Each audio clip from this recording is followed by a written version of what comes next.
آگے بڑھتے ہیں۔ اچھا شعر ہے اگلا، اس میں ایک بڑی کام کی بات شاعر نے کی ہے۔ افسوس ہے کہ ہم تو رہے مست خواب صبح۔ شاعر کہتا ہے کہ ہم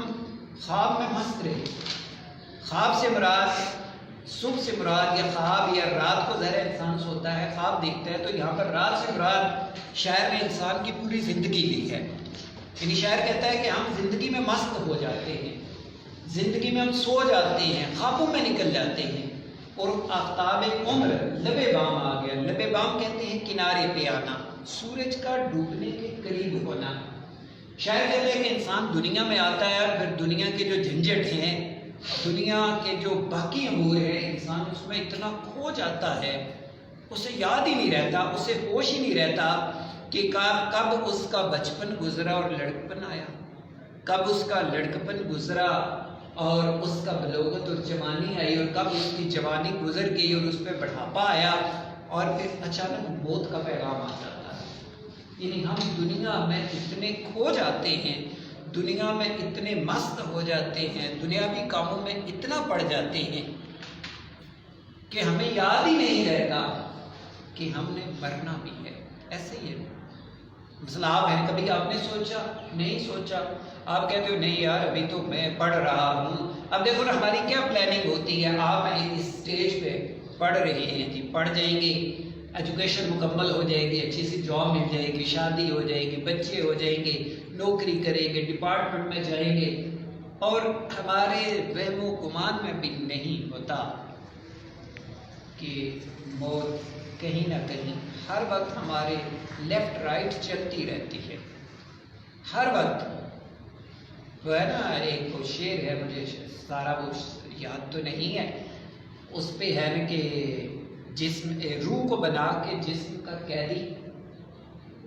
اور موت کا پہرا بٹھا رکھا ہے۔ یعنی روح کو اس جسم کے اندر قید کر دیا ہے، اوپر موت بھی بٹھا دی ہے۔ ظاہر اس روح کا نکلنا ہی موت ہوتی ہے نا۔ تو یہاں بھی شاعر نے وہی بات کی کہ افسوس ہے کہ ہم تو رہے مست خواب صبح، کہ ہم خوابوں کی دنیا میں اتنے مست ہو گئے، اور آفتاب عمر اور ہماری زندگی کا جو سورج ہے، آفتاب سورج لب بام آ گیا، کنارے پہ آ گئے۔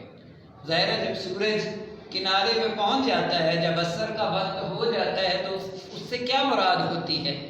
کہ اب تھوڑی دیر کے بعد سورج غروب ہونے والا ہے اور زندگی کی شام ہونے والی ہے۔ اگلا شعر ہے، اس میں بھی ایک مختلف سی شاعر نے ایک بات کی ہے جائے رحم حال پہ یا اس اسیر کے جو گرتے ہی ہوا سے تہ دام آ گیا۔ شاعر کہتا ہے کہ ایک ایسے پرندے پہ بڑا افسوس ہوتا ہے کہ اگر وہ ہوا سے گرتا ہے، یعنی اس کے پیچھے کوئی شکاری لگا ہے، کوئی شکاری پرندہ اس کا شکار کرنا چاہتا ہے، اب وہ جو پرندہ ہے وہ شکار سے بچتا ہے اور زمین پہ آ کے گرتا ہے۔ جب زمین پہ گرتا ہے تو یہاں کا جو زمین کا جو شکاری ہے، جس نے جال بچھا رکھا ہے، وہ اس جال میں آ کے پھنس جاتا ہے۔ تو شاعر کہتا ہے کہ ایسے پرندے کی زندگی پہ مجھے بڑا افسوس ہے۔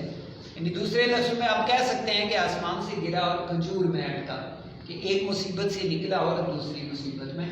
پھنس گیا۔ پھر اگلا یہ شعر ہے، بڑا کمال کا ہے، اس میں بھی شاعر نے بڑی اچھی بات کی کہ سمجھو خدا کے واسطے پیارے برا نہیں، دو دن اگر کسی کے کوئی کام آ گیا۔ یہ بڑا کمال کا شعر ہے۔ شاعر کہتا ہے کہ میں ایک بات کہتا ہوں، بری بات نہیں ہے، ایک اچھی بات ہے، ایک نصیحت ہے، سمجھو خدا کے واسطے۔ وہ کہتا ہے کہ خدا کے واسطے سمجھو کہ اللہ تعالیٰ نے اگر ہمیں یہ زندگی دی ہے، ہمیں جوانی دی ہے، پیسہ دیا ہے، طاقت دی ہے، تو ہم اس کو کسی کی مدد میں لگا دیں، کسی کام میں لگا دیں کہ زندگی ہے وہ تو آخر ختم ہو جانی ہے۔ اور میں اکثر اپنے طلبہ کو ایک بات کہتا ہوں، آپ لوگوں کو بھی یہ میں بات کروں گا کہ انسان اپنی پوری زندگی میں کوئی ایک ایسا کام ضرور کرے، کوئی ایک ایسا کام جو قیامت والے دن اگر ہمارا سارا نامہ اعمال وہاں سے ریجیکٹ کر دیا جاتا ہے، سارا نامہ اعمال ہماری جتنی عبادات ہیں، نماز ہے، روزہ ہے، زکوٰۃ ہے، حج ہے، باقی صدقہ خیرات ہیں، سارے رد ہو جاتے ہیں وہاں پر سارے عمل، لیکن انسان نے اپنی زندگی میں کوئی ایک عمل ایسا کیا ہو، کوئی ایک عمل ایسا کیا ہو جو وہاں پر قبول ہو جائے۔ لیکن کتنی ہماری 50 60 70 80 سالہ زندگی ہوتی ہے، 80 سالہ زندگی یعنی 80 سال ہیں، ایک سال میں 12 مہینے ہیں، پھر ایک مہینے میں کتنے 30 31 دن ہوں اور ایک دن میں 24 گھنٹے، کتنا آپ کبھی ذرا کیلکولیشن کرنا اس کی، کبھی آپ حساب کرنا۔ اتنی زندگی اللہ نے انسان کو دی اور انسان اس پوری زندگی میں کوئی ایک ایسا اسپیشل کام نہ کر سکے۔ سوچے آپ، آج سے پلان کریں، ہمت کریں کہ ہم نے زندگی میں کوئی ایک عمل ایسا کر دینا کہ جس کو ہم قیامت والے دن اگر اللہ تعالیٰ کے سامنے رکھ دیں تو اللہ تعالیٰ ہمارے اس کام پہ بخشش کر دے ہمارے۔ اور اس میں تاریخ کے بہت سارے ایسے واقعات بھی ملتے ہیں۔ کہا جاتا ہے کہ غازی علم الدین شہید ہے، آپ نے نام سنا ہوگا غازی علم الدین شہید، انہوں نے ایک گستاخ رسول کو قتل کیا تھا اور پھر 1929 میں انہیں پھانسی دے دی گئی، غازی علم الدین شہید۔ آپ کو پتا ہے کہ جو حضور صلی اللہ علیہ وآلہ وسلم کے نام پہ کٹ مرتا ہے تو اس کو غازی کا لقب دے دیا جاتا ہے، ایسے ہی۔ تو یہ کہا جاتا ہے کہ جب غازی علم الدین شہید کی جس دن پھانسی تھی، پھانسی سے ایک دن پہلے ان کے رشتہ داروں کو یا گھر والوں کو بلایا گیا ان سے ملنے کے لیے، تو ان کے استاد بھی وہاں پر آئے، ٹیچر۔ تو ان کا استاد ان کے استاد نے کیا کہا غازی علم الدین شہید کو؟ انہیں یہ کہا کہ کل قیامت والے دن جب اللہ تعالیٰ آپ کو کھڑا ہو جاؤں گا ساتھ اور میں کہوں گا کہ میں علم الدین کا استاد ہوں، مجھے بھی جنت میں ساتھ دے جائے۔ اتنا انہیں بھروسہ تھا اپنے شاگرد پہ، یعنی انہوں نے یہ کہا کہ میں نے یہ کیسا ایک اچھا ایک شاگرد میں نے تیار کیا ہے کہ جو حضور صلی اللہ علیہ وآلہ وسلم کے نام پہ کٹ مرنے کے لیے تیار ہو گیا اور اس نے حضور صلی اللہ علیہ وسلم کے نام پر اپنی جان دے دی۔ اسی طرح سر سید احمد خان یہ کہتے ہیں کہ قیامت والے دن اگر مجھے یہ پوچھا جائے گا کہ آپ نے دنیا میں کون سا اچھا کام کیا ہے، تو میں یہ کہوں گا کہ میں نے الطاف حسین حالی سے مسدس حالی لکھوائی۔ مسدس حالی ایک کتاب ہے، مدرج الاسلام بھی اس کا نام ہے، اور الطاف حسین حالی نے پورے اسلام کی تاریخ لکھ دی ہے سر سید احمد خان کے کہنے پہ۔ تو سر سید احمد خان کہتے ہیں کہ قیامت والے دن اگر یہ مجھے پوچھا جائے کہ تو نے دنیا میں کوئی ایسا اچھا کام کون سا کیا ہے،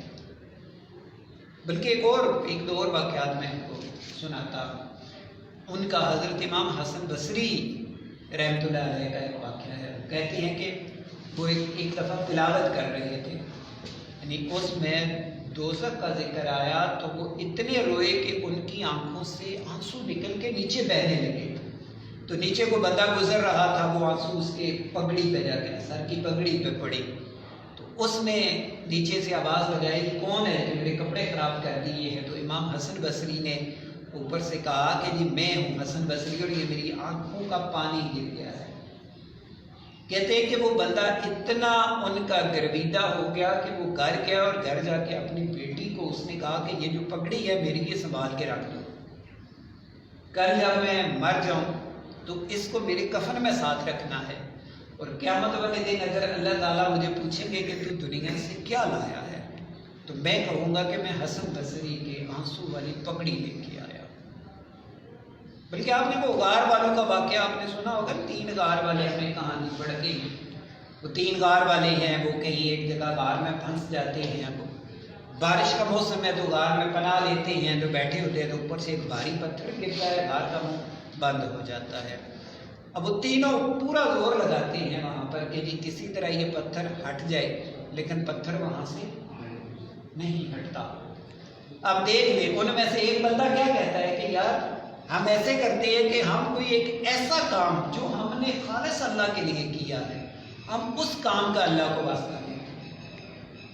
ایسے تاریخ میں آپ نے پڑھا ہوگا یا سنا ہوگا کہ ہم ایسے کام کا واسطہ دیتے ہیں جو ہم نے خالص اس کے لیے کیا، اس کی رضا کے لیے کیا، اور وہ ہم سے اس کام پہ خوش ہوا، وہ ہم اس کام کا واسطہ دیتے ہیں۔ اس میں ایک کام میں صرف آپ کو بتاتا ہوں، اس میں سے ایک بندہ یہ کہتا ہے، وہ یہ کہتا ہے کہ جی میں ایک چرواہا، سارا دن بکریاں چراتا ہوں، شام کو گھر آتا ہوں، میرے بوڑھے والدین ہیں، میں آ کے بکریوں کا دودھ ہوتا ہوں، انہیں پلاتا ہوں، اور اس کے بعد پھر وہ جب سو جاتے ہیں تو میں سو جاتا ہوں، میں اس طرح اپنے ماں باپ کی خدمت کرتا ہوں۔ اب وہ کہتا ہے کہ لیکن ایک دفعہ ایسا ہوا کہ جب میں گھر آیا، گھر آنے میں مجھے تھوڑی دیری ہو گئی تو میری ماں باپ سو چکے تھے، تو جب میں گھر پہنچا تو میری ماں جاگی، اس نے مجھ سے پانی مانگا۔ وہ کہتا ہے کہ جب میں پانی لینے کے لیے گیا تو مجھے تھوڑی دیر ہو گئی، جب میں واپس آیا تو میری ماں سو چکی تھی۔ اب وہ کہتا ہے کہ میں وہ پانی کا گلاس لے کے اپنی ماں کے سرانے کھڑا ہو گیا کہ میری ماں کس وقت جاگے گی تو میں اس کو پانی پلاؤں گا۔ وہ کہتا ہے کہ میں پوری رات وہ پانی کا گلاس لے کے ماں کے سرانے کھڑا تھا، اور اس کی نیند میں خلل ڈالنا میں نے گوارا نہ کیا کہ اگر میں نے جگایا تو اس کی نیند خراب ہوگی، اور جب یہ خود جاگے گی تو پھر میں ماں کو پانی پلا دوں گا۔ تو کہتے ہیں کہ اس نے کہا کہ اللہ تعالیٰ اگر تجھے میرا یہ عمل پسند آیا ہے تو اس پتھر کو ہٹا دے، اور پتھر تھوڑا سا ہٹ گیا اپنی جگہ سے۔ اسی طرح باقی دونوں نے بھی اپنے اعمال کا واسطہ وہاں پر لیا۔ تو یہاں بھی یہی چیز ہے، شعر میں شاعر یہ کہتا ہے کہ سمجھو خدا کے واسطے، یعنی اس نے لفظ خدا کے واسطے استعمال کیا ہے کہ سمجھو خدا کے واسطے پیارے برا نہیں دو دن اگر کسی کے کوئی کام آ گیا، کہ اگر آپ 2 دن کے لیے کسی کے کام آ جاتے ہیں، کسی کی مدد کر دیتے ہیں، اور یہ نیکیاں راستے سے پتھر ہٹانا بھی ہو سکتا ہے، کسی بھوکے کو کھانا کھلانا بھی ہو سکتا ہے، کسی پیاسے کو پانی پلانا بھی ہو سکتا ہے، کسی غریب نادار کی آپ ایسی مدد کر دیں کہ جس سے آپ کا کوئی دور کی بھی غرض نہ ہو، کوئی غرض نہ ہو، پھر دیکھنا کہ اللہ تعالیٰ کس طرح ہمارے راستے آسان کرتا ہے۔ اور آخری شعر ہے کہ